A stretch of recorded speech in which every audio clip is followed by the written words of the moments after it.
Ya guys, jumpa lagi dengan saya dan kali ini kita akan menjawab sebuah pertanyaan dari akun yang bernama Logic. Ya, di sebuah video yang saya posting beberapa hari lalu tentang Ayub 1 ayat 6 yang di sana mengatakan bahwa ada satu pertemuan di mana Tuhan memanggil atau bertemu dengan para malaikat, dan di situ juga ada iblis, dan ada beberapa penafsiran mengatakan bahwa peristiwa itu terjadi di sorga. Ya, kemudian dalam video itu saya katakan bahwa itu tidak terjadi di sorga karena di situ tidak menyebutkan lokasi tertentu. Jadi pertemuan itu bisa saja terjadi di mana saja, yang jelas bukan di sorga. Lalu akun ini bertanya bagaimana dengan Wahyu pasal 12 ayat 7. Di situ secara eksplisit menyebut sorga. Dan naga itu sebutan lain dari iblis. Ya, jadi maksud dari teman kita ini, dia berkata bahwa ada ayat di dalam Wahyu pasal 12 ayat 7 yang jelas-jelas mengatakan bahwa ada perang yang terjadi di sorga, dan perang itu terjadi antara malaikat Mikael dengan naga atau iblis di sorga. Jadi di Wahyu itu berarti ada iblis di sorga, padahal udah kitab paling terakhir gitu kan. Sementara di video itu saya bilang bahwa pertemuan antara Tuhan dan malaikat itu yang dimana ada iblis itu tidak mungkin terjadi di sorga karena iblis sudah diusir dari sorga. Jadi di satu sisi iblis sudah diusir dari sorga, ya, sehingga logikanya tidak mungkin kembali ke sana. Sementara di Wahyu mengatakan ada perang antara malaikat Mikael dengan naga yang adalah iblis terjadi di sorga, gitu ya. Itu yang ditanyakan. Nah, saya ingin jelaskan di sini, ya, atau saya bacakan dulu ayat yang dimaksud, Wahyu 12 ayat 7 sampai 9. Di situ dikatakan, maka timbul peperangan di sorga, Mikael dan malaikat-malaikatnya berperang melawan naga itu, dan naga itu dibantu oleh malaikat-malaikatnya. Tetapi mereka tidak dapat bertahan, mereka tidak mendapat tempat lagi di sorga. Dan naga besar itu, si ular tua yang disebut iblis atau Satan yang menyesatkan seluruh dunia, dilemparkan ke bawah. Ia dilemparkan ke bumi bersama-sama dengan malaikat-malaikatnya. Nah, yang pertama bahwa ada ayat tertentu dalam Alkitab, terutama yang berupa nubuatan, itu sering sekali memiliki makna bertingkat. Artinya, ya, misalnya suatu nubuatan yang diucapkan bisa saja itu sudah digenapi pada masa nabinya hidup atau kitab itu ditulis, namun masih akan terjadi di masa depan, bahkan ketika nabi yang mengucapkan itu sudah mati. Contoh, misalnya nubuatan tentang Immanuel, ya, yang ada dalam Yesaya pasal 7 ayat 14. Di situ dikatakan bahwa sebab itu Tuhan sendirilah yang akan memberikan kepadamu suatu pertanda.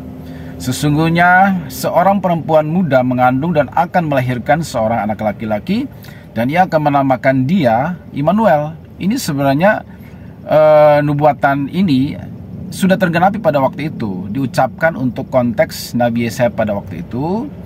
Dikatakan bahwa sebagai tanda pertolongan Tuhan atas bangsa Israel, nanti akan ada seorang anak yang lahir dari seorang perempuan muda, dan anak itu belum dia besar atau dewasa atau dalam waktu yang singkat, kamu akan melihat bahwa bangsa-bangsa musuhmu, yaitu Asyur dan lain sebagainya, itu sudah akan katakanlah dikalahkan atau dikosongkan. Nah, gitu loh ya.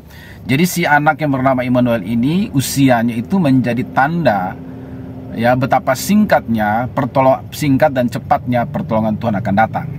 Tetapi seperti yang kita ketahui bahwa ayat ini juga sekaligus menjadi nubuatan akan lahirnya Yesus yang disebut juga Immanuel, Allah beserta kita, yang kita rayakan di setiap hari Natal. Jadi memiliki makna bertingkat. Sudah terjadi pada masa Nabi itu hidup, Nabi yang mengucapkan itu hidup, namun terjadi lagi di masa depan, bahkan ketika nabinya sudah mati. Ya, itu yang pertama. Kemudian yang kedua, ada juga peristiwa di Alkitab yang sudah terjadi, baru dituliskan. Ya, misalnya kitab Kejadian, peristiwa penciptaan Nabi Nuh, ya, itu kan ditulis oleh Musa yang hidup sekian ribu tahun kemudian. Peristiwanya sudah terjadi di belakang. Tetapi baru pada zaman Musa dia mendapat inspirasi atau ilham, kemudian dia mencatat segala sesuatu yang terjadi di belakang. Jadi sudah terjadi, baru Tuhan mengutus atau memilih seseorang untuk membukukan atau menuliskannya. Nah, begitu ya. Seperti kitab Kejadian itu.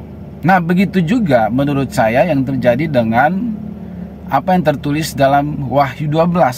Selama ini, ayat ini diyakini oleh gereja, oleh kita, bahwa ini adalah kisah tentang awal mula jatuhnya iblis yang dulunya adalah malaikat, kemudian diperangi di sorga, atau dia memberontak dan diperangi, kemudian dilemparkan ke bumi. Ya, dan waktu dia dilemparkan ke bumi, dikatakan dia menyeret sepertiga isi sorga. Gitu loh. Jadi sudah terjadi di masa lampau, bahkan sebelum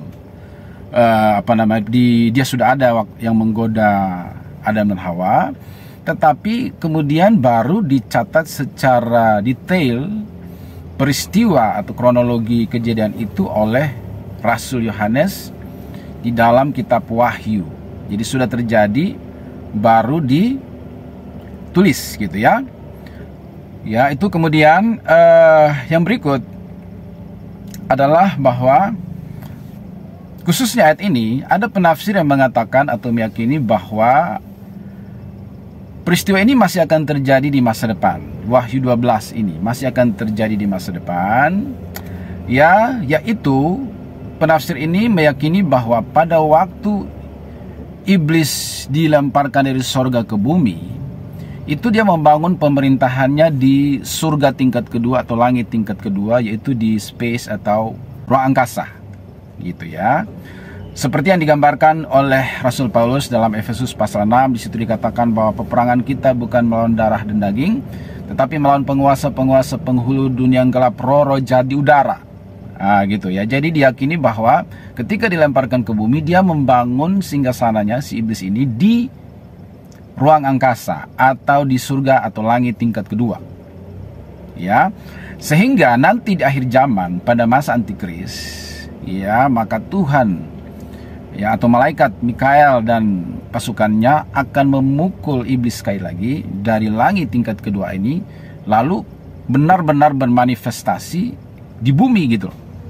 Jadi turun lagi dari langit tingkat kedua itu ke bumi, dan disitu dia bermanifestasi dan begitu marah dengan dahsyatnya pada masa antikris gitu ya. Nah, ini dikaitkan dengan Efesus 6 tadi yang saya katakan. Begitu juga dikaitkan dengan peristiwa yang terjadi di Daniel 10 ayat 13 sampai 14. Di situ dikatakan bahwa pemimpin kerajaan orang Persia berdiri 21 hari lamanya menentang aku. Daniel, ini kata malaikat Gabriel kepada Daniel. Waktu itu Daniel berpuasa 21 hari meminta hikmat. Lalu 21 hari kemudian baru Gabriel ini lolos membawa jawaban kepada Daniel. Lalu si Gabriel menjelaskan kepada Daniel bahwa sebenarnya sejak hari pertama kamu doa puasa itu, doa kamu sudah direspon oleh sorga. Saya udah OTW. Tapi di tengah jalan saya dicegat oleh pemimpin kerajaan Persia.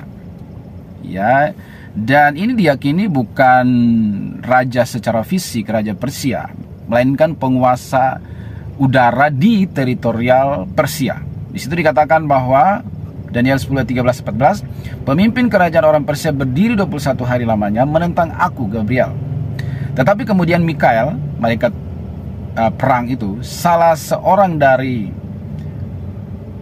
pemimpin-pemimpin terkemuka di sorga, si malaikat Mikael ini datang menolong aku, Gabriel, dan aku meninggalkan dia, Mikael, di sana berhadapan dengan raja-raja orang Persia itu, penguasa di udara di wilayah Persia itu.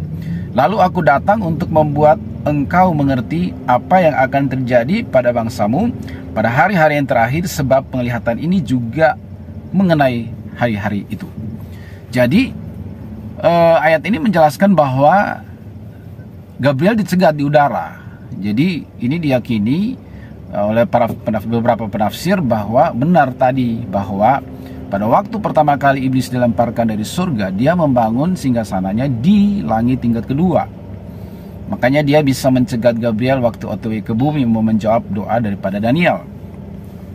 Namun dia dibantu oleh Mikael mengalahkan penguasa di udara itu, maka loloslah Gabriel membawa jawaban doa kepada Daniel, gitu ya. Seperti itu. Jadi bermakna bertingkat. Ya, Wahyu 12 itu menceritakan apa yang sudah terjadi, kejatuhan iblis, namun mungkin masih akan terjadi di akhir zaman, khususnya di zaman antikris, ya. Jadi kesimpulannya bahwa saya tetap konsisten dengan video pertama bahwa itu tidak terjadi di sorga, karena di situ tidak menyebutkan lokasi tertentu. Jadi pertemuan itu bisa saja terjadi di mana saja, yang jelas bukan di sorga.